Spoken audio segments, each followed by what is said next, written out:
Hello. Hello. Hello. Welcome to the 2-Minute Terminator. Hit the music.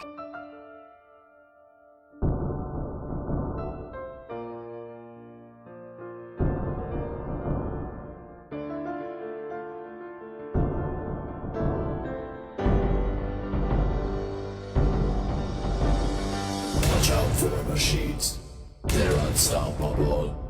Watch out for machines, they will rule the world. I knew it. So, Ellie, we've actually... Hello, Ethan. This is our apology. Another apology show, actually. Sorry to our listeners who have been asking for the show. Ellie, It's sorry. my fault. Ellie got lost in the woods. A little bit like Jake Sully in Avatar.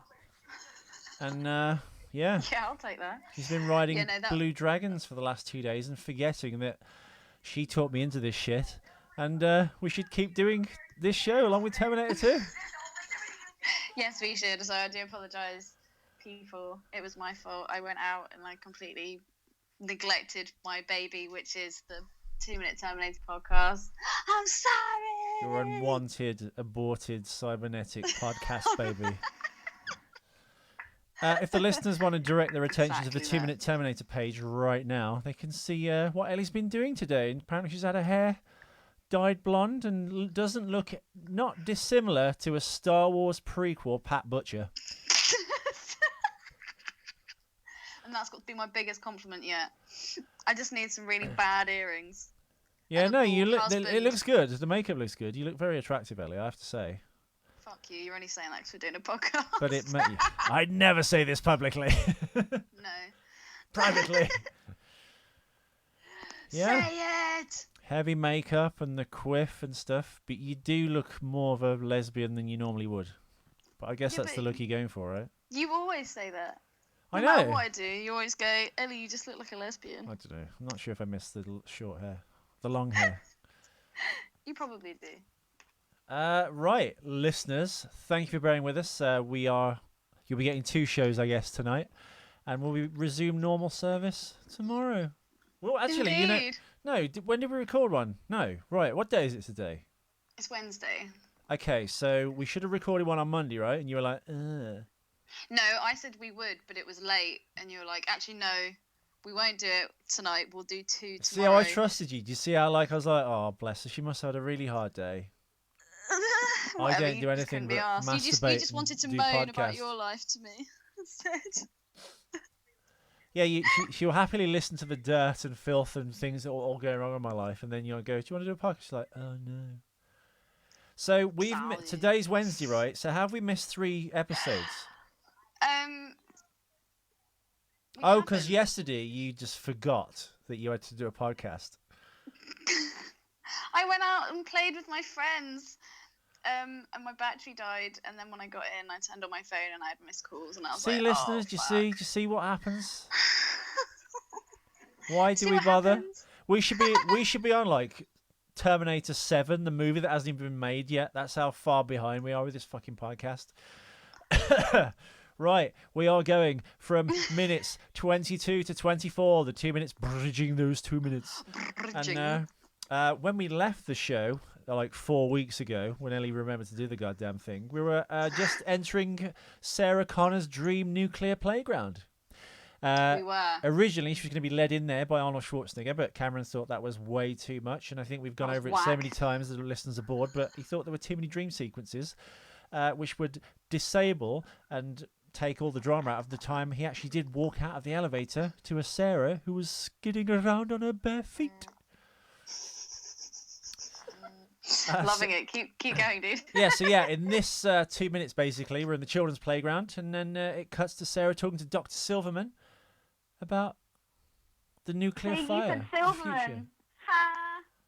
You were having a go at me for calling him Silverman. You said, it's Silverman. Yeah, but we have got a mailbag. One from John Nichols going, where the fuck is my show? And you've got one from other listener, James Spaldner, who had lots to say. So have you got mailbag up, Ellie? Motherfucker. I do. I just need to unminimize my screen. Because I can't find it because I'm a retard on my screen. So can you read out his mail? Let's do the mail. Yeah. Okay. Can you do some like impromptu like music, please? It's the mailbag. Ba ba ba ba ba ba ba mailbag. By the way, Ellie, when you do laugh, you really shouldn't stop repressing your laugh. But it's too loud. You're the bastard love child of a predator and a whoopee cushion. And Pat Butcher. Don't ever forget Pat Butcher. Or some child like in the olden times playing Kelly's Heroes going, but it's actually your nose. You're going to blow an eyeball out doing that, dude. You should just laugh. Just laugh. Just laugh. Do the voice. Right. Shall I do an American accent? Just do something legible, because bear in mind you aren't live in the studio. We are doing this over Viber, which is better than Skype. Check it out. Check it out, listeners. Yeah, but when I do Skype, I get to see your lovely face, Ethan. I know, but you sound like a fucking robot. I'm a fucking robot. I'm the sex bot, remember? Anyway. I wouldn't Hi, guys. know. Sorry, I've been missing in action for a bit. I was away for a while, and I've just had to binge on the shows from last week. Okay, so a quick, actually probably not quick, response to your questions. First and foremost, no, Ellie, no robot sex for me. See, sex bot. I'm a need some sort of response of enjoyment kind of guy. No dead fish for this guy. Frankly, I'm a believer that there is a thin line between real dolls and necrophilia. As soon as you don't take the time to warm the thing up anymore, it's basically the same thing. Yeah, but look at all the fake suicide you could do with a fucking real doll. That in and of itself would be amazing. Yeah, but he's not talking about faking suicides. He's talking about having sex with a doll. I still would. Sorry. I know you would. Yeah, but you're fucking weird. I've dated a few dolls in my time. See? I saw John's artwork post, but didn't really have any context. I thought it was funny then, but now that I know what's going on, it's fucking hilarious. Great work, John. Yay! Ethan, yes, big fan of Steven Seagal movies. Was indoctrinated with Out for Justice with William Forsythe as the psycho bad guy in the early 90s. And have enjoyed the over-the-top action ever since. Under Siege and Under Siege 2 were just awesome. Yeah, I mean, Casey Ryback is just a cook. The cook? He trains people who train people who train people. He trains the trainers. What the fuck's he doing on my ship? Train, you fucking idiot. Tommy Lee Jones. Oh my god, I just corrected you on a Steven Seagal quote. Yes! Back of the net. Tommy Lee Jones as the bad Actually, guy I think you hit the goalpost, Ellie, because Under Siege 1 is on a ship and Under Siege 2 is on a train. So I was right in kind of. In quoting Patrice, he says, "What the fuck is he doing on my train?" I just said ship. Oh, fuck. So it's kind of a half a point. I was quoting Patrice, which Don't is just try and good. wave your movie trivia dick try when you haven't wave done your any movie, research. You've not seen. Your programs. You saw what Steven Seagal film did you watch? Come on. You can't. I can't remember. What was it called? I don't know. You still have not watched Mark for Hard to Death. Kill. Mark for Death. Yes, got it. And he allowed the Jamaican guy to hit him, and then he just broke him in half and threw him down an elevator shaft. Yeah, threw him. Oh, it's his hairline. It's amazing. Well, I think, I think he was right about the. I think Out for Justice. I think when he's like the Italian gangster family related dude, that's his best one.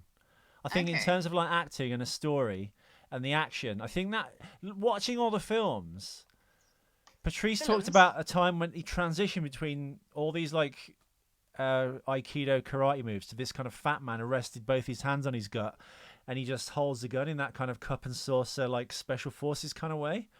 Yeah. Now I'm only up to 1997 now, which is Fire Down Below, so we're like 9 years into his career, and I think he hasn't really done it in Fire Down Below. He just kind of hit people with some 2x4s, and that was it. He's stopped doing all his moves like so impressively displayed in Out for Justice and fucking Hard to Kill and stuff. And he wasn't really an executive decision that much. He was kind of a cameo. And what was before that? Oh, the Glimmer Man. I didn't like the Glimmer Man. Yeah, that was a Glimmer Man. That was missing. What's Glimmer Man? Glimmer Man. They're all the same film. He's like, all right. There's two kinds of Steven Seagal films. One He's taking care of people in a small town, a bit like Scooby-Doo meets a one-man A-team, where he just drifts into town and helps people who are either being oppressed by a corporation or like an all-powerful family. It's the template. That's template number 1. And 2, he's a cop who's out for justice, or he's marked for death, or something for something. They all got 3 fucking word titles. So yeah, he's either a small town hero or a cop who doesn't give a fuck. But yeah, I'm at the stage now in his career, far down below, halfway through it. It's actually quite a good one, to be fair.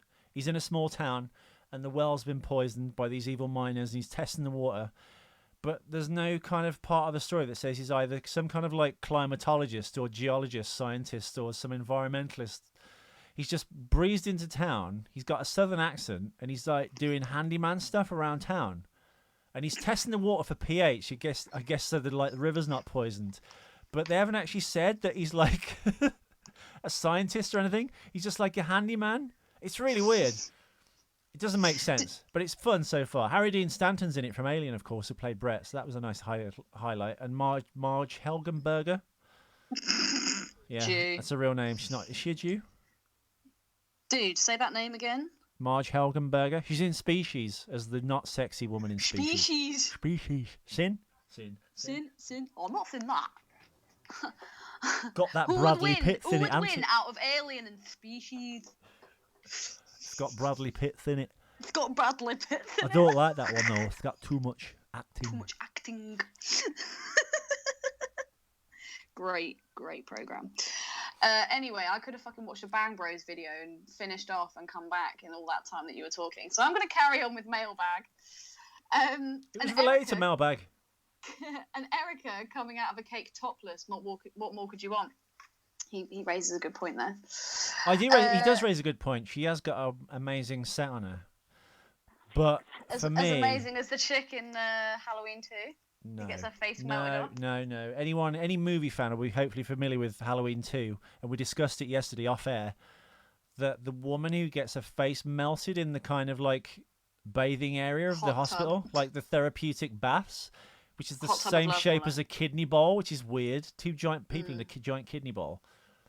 How the fuck would you turn up this temperature in that to boiling point? But anyway, he puts her head in it. But before that happens, she takes her top off. She's got the most amazing set of jugs you've ever seen in your life. And this is like pre-silicon, I'm sure. No, dude, they look fake. I want to say they're real. I want to believe they're real, but they do look fake. Ellie, They don't move. I know they don't move. With tits that size, there would be some movement. They don't move.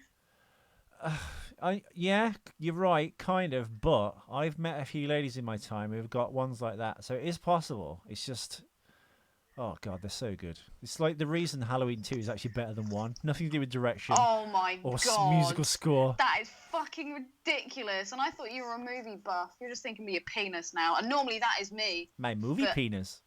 My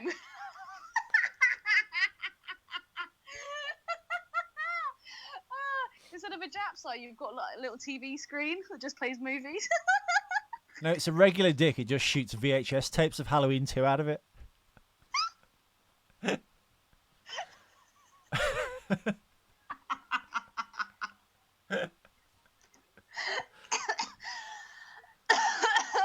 She's choking. Okay, cakes and topless women, that's great. You had asked about the Washington Redskins name controversy. Here's my opinion on that. I am not fully behind them I am fully behind them not changing the name. Yes, that's what I thought. It has never been an issue before and only gathered some steam because the climate over here at the time was one of every overly sensitive, self-righteous blowhard that gets offended on behalf of someone else was getting all sorts of media attention, regardless of how minuscule and or ridiculous the cause. It's nowhere near N-word status, but a few people tried getting it there. It's since cooled off a bit. What's this? What word? Faggot? Oh, shit. No, it's when we were talking about the Washington Redskins, about the fact that they should change. Did you're not even listening? I am. I'm trying to find this topless scene with Pamela Susan Shoop. Exactly. Your mind isn't. See, I'm with Spaldner right now. Look how much effort and dedication, more than I have, because I fucking went out and had fun yesterday and completely forgot about my baby. And I'm trying to do justice, and all you can think about is a lovely pair of tits. Yeah. It's going up on the page right now. What really gave it legs was the government stepping in and removing their trademark, which is huge, and they had no business doing, to try and force them into changing. They did not buckle. Well, there are many Native Americans that have no problem with it, have said as much as such. Shit, stop vibrating on my bloody phone because I'm getting distracted. Where was I? Fuck. Can I just question Spalding here? Of course you can. If he's a white man and a big fan of the Washington Redskins, obviously he's going to see it from the team's point of view.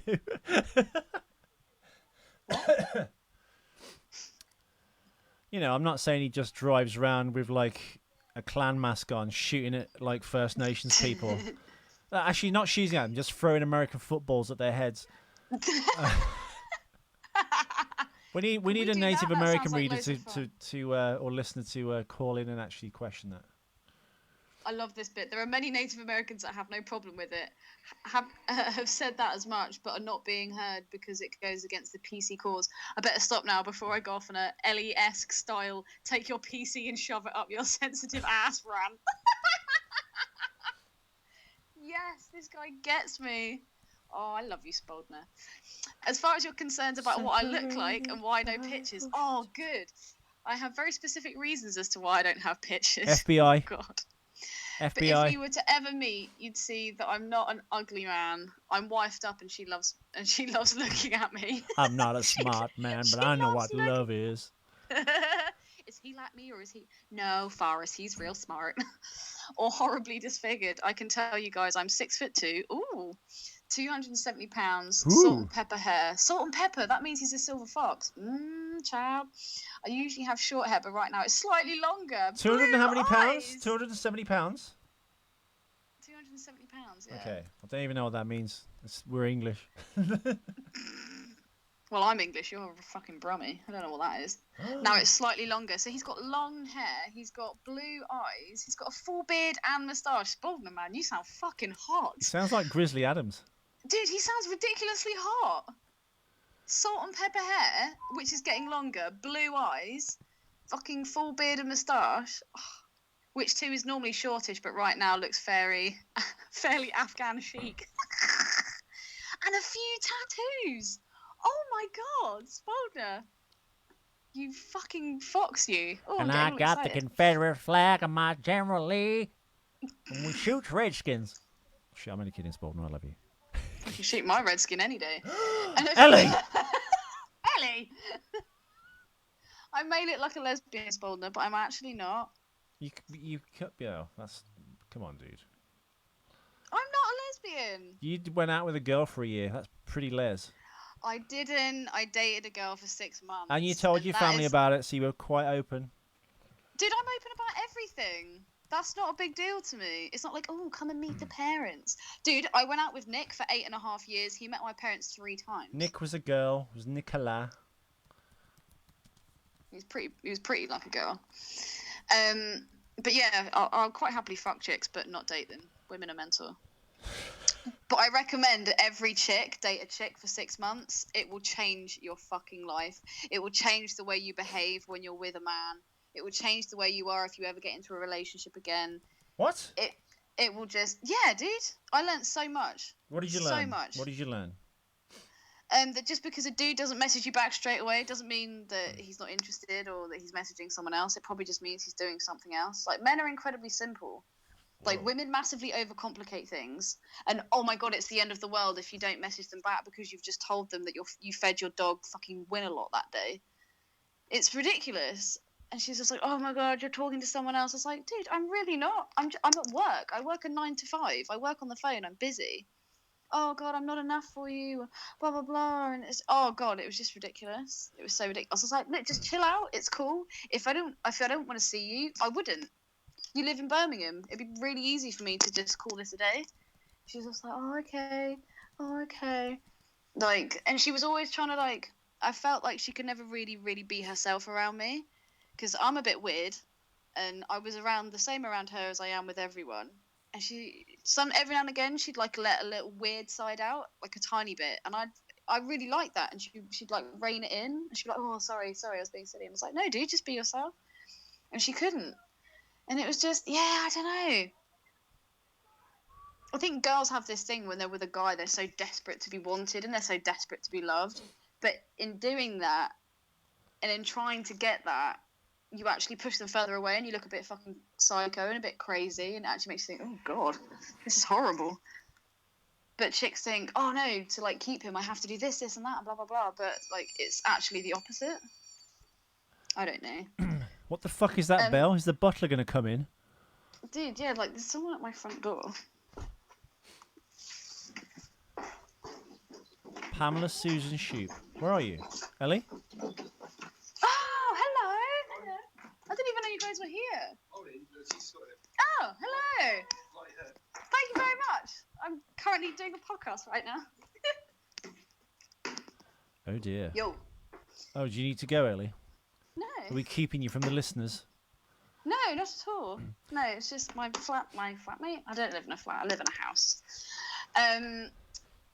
No, I think it was Yasmin ringing to get in. But anyway, yeah, just chicks, man. Like, they do everything that they shouldn't in order to try and, I don't know, maintain interest or fuck knows. They're just crazy. They're fucking crazy. And the games that they play, oh my god. Like, men are actually incredibly simple. Like, I don't know. Women just overcomplicate things, and they act like in the moment, and they act like totally on emotion and passion. And it's not always bad to react with passion. Passion's good, but I don't know, man. Like, they can't ever just step back from a situation and think, actually, what actually does this mean, or what does, like, how can I make this better? They'll just fucking go off on one. They'll do something fucking crazy, and then later on they'll be like, oh, that probably wasn't the best thing to do. I don't know. It taught me a lot, dude. So I really, really, really, like, I'm really pleased I did it. And the scissoring was great. And she had a fucking beautiful pussy, man. Oh my god. And she had these like big fake tits as well. So that was pretty fun. Oh yeah. my god. And I got driven around in a Mercedes all the time, and we lived the high life, man. She was like fucking loaded. She was always buying me presents. And then I got a dildo fucking driven into my pussy with a croquet mallet. Yeah, it was all great. She was all about the strap on, whereas I really loved the scissoring. Scissoring is so hot. The orgasm you get from fucking, oh my god, it's unreal. It's actually unfucking real. Anyway. And that was the 2-minute Terminator. I'm on scissoring and Spoldner. Spoldner sounds fucking hot. Wow. Anyway, speaking of the T800, at one point you brought up the knowing look the T1000 gives John's foster parents when they bring up the big guy looking for him. Oh, yeah, okay. At first, I always thought he knew that Arnie was good and wasn't going to hurt John, and they needn't worry. But then, how would he know that? Skynet sent him back before the time machine was captured, and John sent Arnie back. Arnie, love it. None of this pops bollocks. I now think that he recognised it as the old-style infiltrator unit and assumed he was also sent back to kill John, which caused him to give that knowing smirk. Maybe even a little competitive. I'm newer and better, and I'll get him first. Thrown in a smirk. Oh, I like that. Nice. You also brought up that you guys weren't so sure how Arnie knew where to go to find John's foster parents, and that the T1000 only knew because of the computer system. I always simply assumed that John told him where he used to live and where to find him before he sent Arnie back. They did capture the unit and reprogram him, so I think it's safe to assume that he told him where he lived back then and where to go.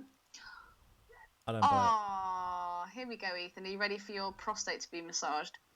Also, Ethan, keep up the great work. A person will fail 100 times before they get that one success, and that one success is all they need. You'll get there. Besides, like you said, you've got that great bike, and that's more than a lot of people. Hell, I'd love to have a new Harley, but it's just not on the cards right now. I'll get there, though. Small steps at a time. That's very kind, Spaldner. Sadly, this is failure 102. Failure 101 being my other podcast, questionable. Anyway, the best part of all of this, and finally, sweethearts are amazing. They are my favourite candy. I'm so glad you guys got to experience them, and I really hope you can find more over there. I flipped shit when I heard that's what you two were eating. And by the way, the live chat bits you two get into are a great part of the show. Oh, the live chat. Oh, okay. So he likes it when we waffle on about our shit. This has so all been live chat. I was going to say it's all been about scissoring and licking pussy. It's been great. You two get into a great part of the charm of the show. It would only be half as good without it. We need to do a Vice podcast. When are you going to work for Vice magazine so we can do a Vice podcast about life and sex? When I've got my thing up and running, my blog. But Ellie, what happened to Vice magazine? The woman said, set up your blog, write a few things, Oh, and then God. I'll be able to... I told you this months ago you'd need ammo in your gun. I know, dude, but I've literally just got my fucking shit sorted out on this. Oh, and I'm using Squarespace, by the way. WordPress is shit. Why? It just looks tacky. It doesn't look great. It's not as user-friendly. Whereas Squarespace, believe it or not, dude, is actually a lot simpler to use. Well, it might not be, but you're clever, and maybe WordPress is better for just the blog as opposed to paying fucking $200 a year to Squarespace, no? Well, if you're going to do something, dude, fucking do it properly. I don't want to go to Vice magazine and be like, oh, look, here's a shitty blog. I'd rather be like, look at this fucking website. It's really fucking cool. It looks good. The content's good. I'm fucking ridiculously awesome. Well, to get these Terminators out of the way, to switch to your life and sex podcast, you need to fucking hurry up. Yeah, I need to fucking knuckle down. You do need to knuckle down. Stop going out and having fun, Ellie. We've a shop to run. No, you can. You just need to I need do to quit both. my job. Huh? I need to quit my job. You can't quit your job until you've got another job to go to. I know. But I fucking hate it so much, dude. Well, it's money. Shut up. You always tell me to not say that. Yeah, but I'm... You're so hypocritical, Ethan. No, but you Anyway. live in a world that kind of like saying would apply, no? Yeah. Once again, you speak sense and you speak the truth. Fuck you, Ethan. Whereas I live outside of that. Living is without you. Have you had the Chinese version? It's just like a Chinese chick, or I don't know, she's Oriental. And she obviously doesn't know what the lyrics are, so she's just singing Ken Lee. So she goes, Ken Lee, I live without you. it's fucking amazing. You know what? So you know what also is amazing? Terminator 2. Yeah. So fuck. How long have we been recording? Thanks for your lovely letter, Spaldner. Spaldner, awesome. Fucking what a dude. I'm really gutted you don't have pictures on your Facebook because you sound like a fucking hoot. Back to the show. Back to the show. Oh, shit, what can I say? So anyway, Ellie, have you got your clip keyed up? Because we are 3 episodes behind now. The little girl in the red jumper with the blue hood is swinging. A little girl. A little girl. We've got Sarah clutching onto the metal fencing, and she's shaking it, and she's trying to warn the kids. She's going, no! But she's not burning it. I can't wait for that scene. It's great. Well, in the Skynet edition, for which this one isn't, I was hoping to go off the Skynet edition, but I actually just ended up watching the special edition because it had all the information attached to it on the Blu-ray. But yeah, the little boy Sarah's playing with in the children's playground is no one at all. There's no one at all. I think it was someone, but we haven't come to it yet. So, sadly. I think for the same scene when she walks up to the fence, of course, it's her twin sister, because Sarah has a twin sister, as we know, and we'll come to her in a later episode. And the playground is at a landfill above Elysian Park near Dodger Stadium. Cameron operated the camera. for Sarah's emotional scenes with Silverman. Emotional scenes. Well, the Yeah, stuff when that's she's being fucking interviewed by Silverman and you see her on the little monitor, that was shot on film and then they converted it to videotape. Videotape? Let me tell you something. I'm a filmmaker and I will never make a film on videotape. That's Jack Horner from Boogie Nights. Burt Reynolds. Yeah, I thought it was. Tape? Videotape? Such a great movie. I never take my skates off. Tell me the future is tape? Videotape? Let me tell you something. I'm a filmmaker. Do you not think that Sarah looks like she's been injecting heroin for like the last however many years she's been in there? She looks so fucking bad, man. Well, she's very lean, isn't she? Yeah, but dude, well, like, when you see her smoking that cigarette, when she's watching herself back on the recording, she looks so ill. Yeah. And they shouldn't be allowed to smoke cigarettes in a fucking hospital. The same way Daniel Craig looks. She's a bit like Daniel Craig, who looks haggard as fuck in Skyfall. I didn't watch Skyfall. What? Which one came after Casino Royale? Quantum of Solace, which everyone kind of shits on.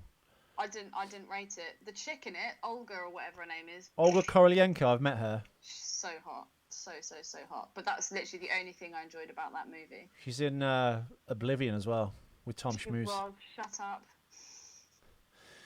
Yeah, I read in the Telegraph today, Linda Hamilton, life with James Cameron was terrible on every level. What was that? James Cameron has been married 5 times. Linda Hamilton, who played Sarah Connor in the Terminator franchise, was wife number 4. The couple wed in 1997, the year Cameron made Titanic, and it went on to win 11 Oscars. But Hamilton said the film's success made their marriage even worse. Oh, dear. Linda said, "It was terrible on every level. I wasn't ready. He wasn't ready. He was terribly insecure, and he was insecure that I was going to ruin it or fuck it up for him somehow. Which didn't make sense since I'm an actress in my own right. And I've been in front of the camera before. It was dreadful," he said. "Jimbo gave me a big diamond, but our marriage was all over within 9 months. The ring meant nothing, and I gave it away." Why? Why are you making Sarah sound like she's something? Oh, because Linda Hamilton in real life, when she's not acting, sounds remarkably like Bob Hoskins. Was that your Bob Hoskins? Yeah. I thought you were doing an impression of my dad. No.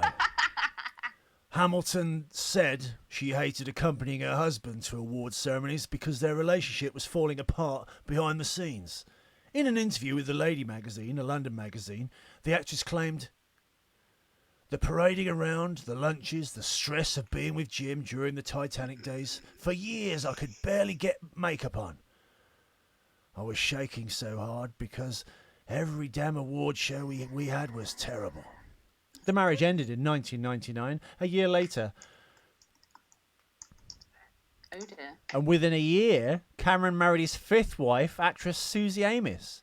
You'd think after marriage too, you'd be like, maybe marriage doesn't work, or maybe... I'm just going to sack this off. Yeah, like fucking Liz Taylor. She got like married 73 times after Richard Burton, didn't she? Why do people keep getting married? Yeah, we should post that article that was actually written by a woman. I salute you. About how marriage is actually on the decrease and the reasons as to why. And it's just marriage is so fucked up. Although, you know, Spalding married, he seems quite happily married. So fucking keep at it, dude. Dude. Everyone else I know that's been married is now divorced or dead, or wish they were dead. So it's like, I hate to say it, my parents are probably like one of the happiest couples I've ever met, and they're not married. They were like, nah, why would you get married? So I don't know if that's another reason why I have that view on marriage. I just don't think it constitutes to anything anymore. Like, This isn't the Victorian times. There were, you know, people don't get married for religious reasons anymore, and I guess that's originally why people did get married, because it's like in the eyes of God, isn't it? Whereas people just do it now because it's a formality. It's just like, oh, you know, we've been together for 2 years, let's get married. It's like the done thing, isn't it? And it's like, oh, well, we've got a mortgage now. Let's get a cat and let's have a kid and let's force a giant watermelon-headed human child out of my vagina and ruin it forever. Exactly. Exactly. Hamilton went on to say she read the early Avatar scripts when she was with Cameron, was unimpressed.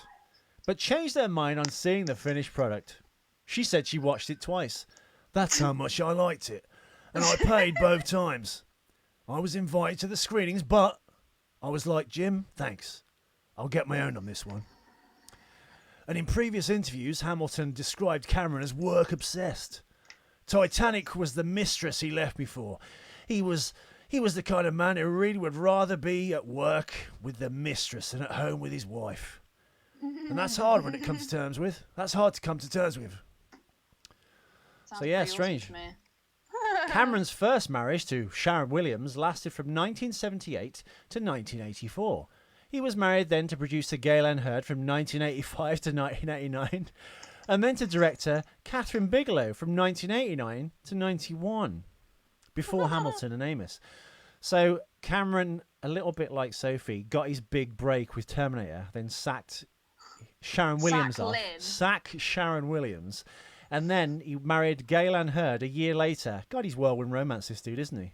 He fucks once and then is like, let's get married. And then he married Catherine Bigelow, the director of Point Break, and later found fame for directing The Hurt Locker. But He must have an absolute Rodzilla. Well, maybe he hasn't.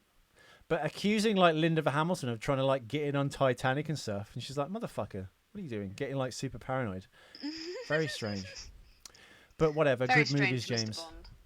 We digress. I found the other article for this, the Hollywood's most expensive celebrity relationships, and if you look at marriage number 10 in the article, it's on the 2 Minute Terminator Facebook page. You should, you know what, I'll just send you the link, see if you can get it on Viber. It's quite funny. Yay! I should be able to get it, yeah. That should be fine. It'll be under Pamela Shoop's breast pictures, which I'm pretty much convinced are real and not fake. Do you know what? From looking at the pictures, I'm just even more convinced that they're fake. They don't. I don't think they did good boob jobs back then. They don't do them know... now. Erica Eleniak from Baywatch in Under Siege has got very nice ones, but. But the thing that makes me think that they're fake is if you look at the second picture you sent me through, you've got like she's a very trim lady, but there's like a dip in the chest, and then all of a sudden the tit comes out. That should be like a smooth.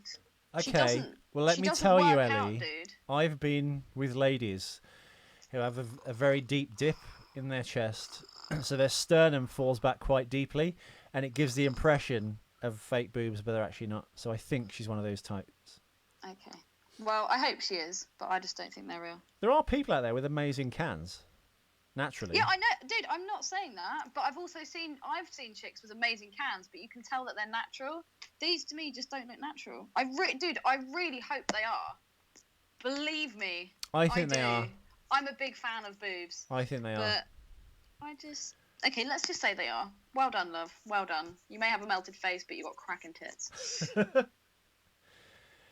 And that was episode 12 of the 2 Minute Terminator. We did a bit of mailbag. We delved into Ellie's dark history, going down dark alleys, literally.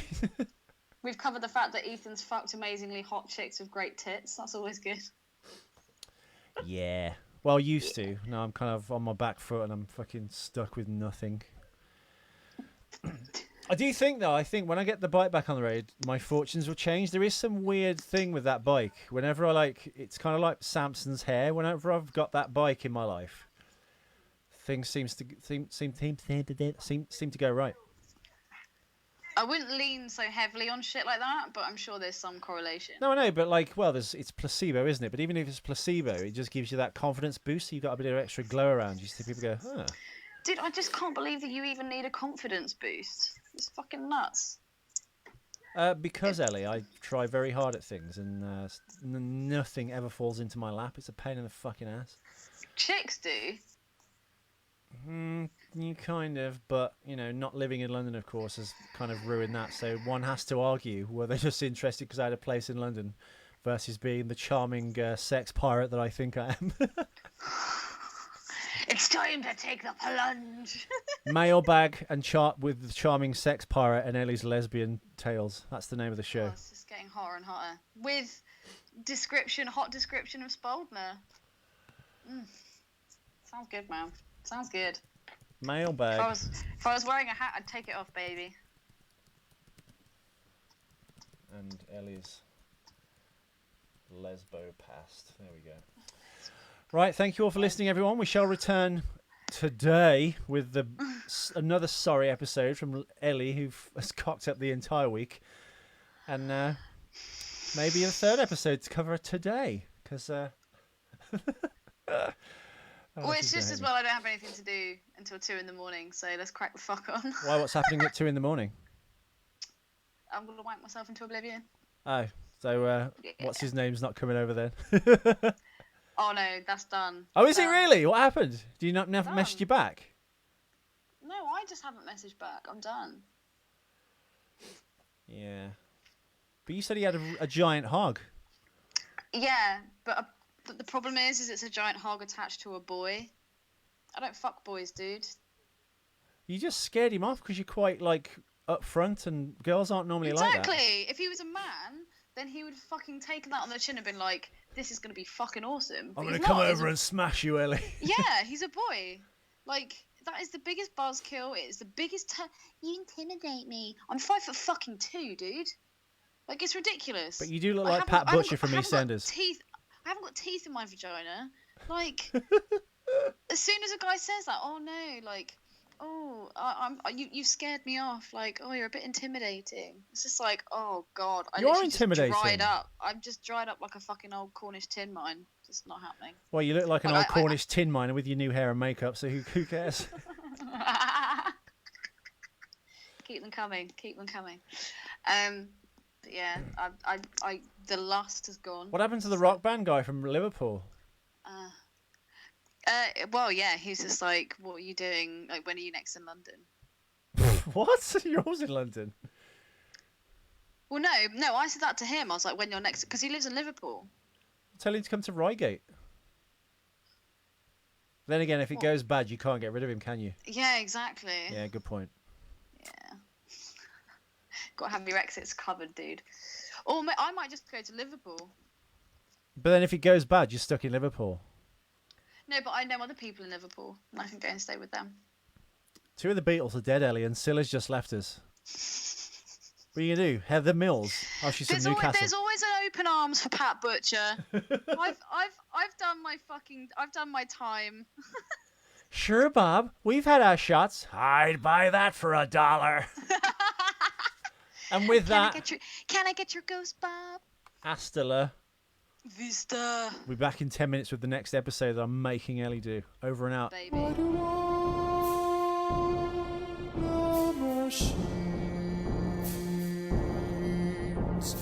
Want to kill all the humans? Why can't we just be friends? And love each other. Watch out for machines, they're unstoppable. Watch out for machines, they will rule the world. Why do all machines drop the news in the future? Why not go back in